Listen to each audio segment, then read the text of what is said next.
פרק כ'. וייסע משם אברהם ארצה הנגב, וישב בין קדש ובין שור, ויגור בגרר.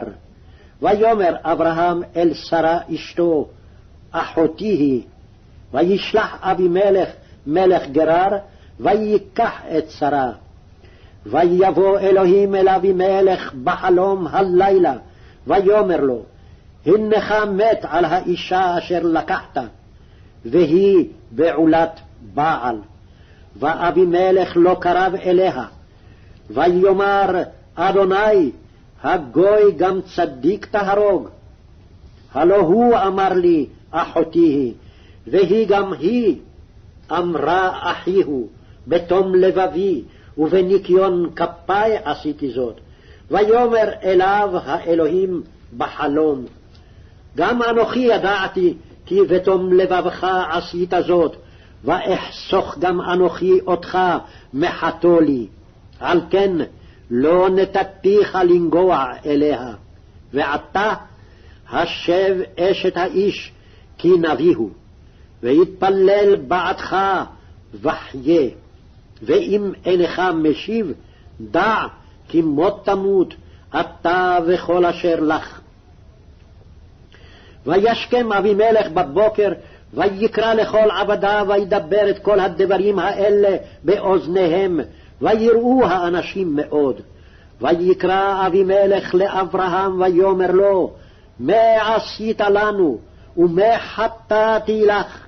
כי הבאת עלי ועל ממלכתי חטאה גדולה, מעשים אשר לא יעשו עשית עמדי. ויאמר אבימלך אל אברהם, מה ראית כי עשית את הדבר הזה? ויאמר אברהם, כי אמרתי, רק אין יראת אלוהים במקום הזה, והרגוני על דבר אשתי, וגם אומנה אחותי בת אביהי, אך לא בת אמי, ותהי לי לאישה. ויהי כאשר הטעו אותי אלוהים מבית אבי, ואומר לה, זה חסדך, אשר תעשי עמדי, אל כל המקום אשר נבוא שמה, אמרי לי, אחי הוא. ויקח אבימלך צאן ובקר ועבדים ושפחות, וייתן לאברהם, וישב לו את שרה אשתו. ויאמר אבימלך, הנה ארצי לפניך, בטוב בעיניך שב. ולשרה אמר, הנה נתתי 1,000 כסף לאחיך, הנה הוא לך כסות עיניים, לכל אשר איתך ואת כל ונוכחת.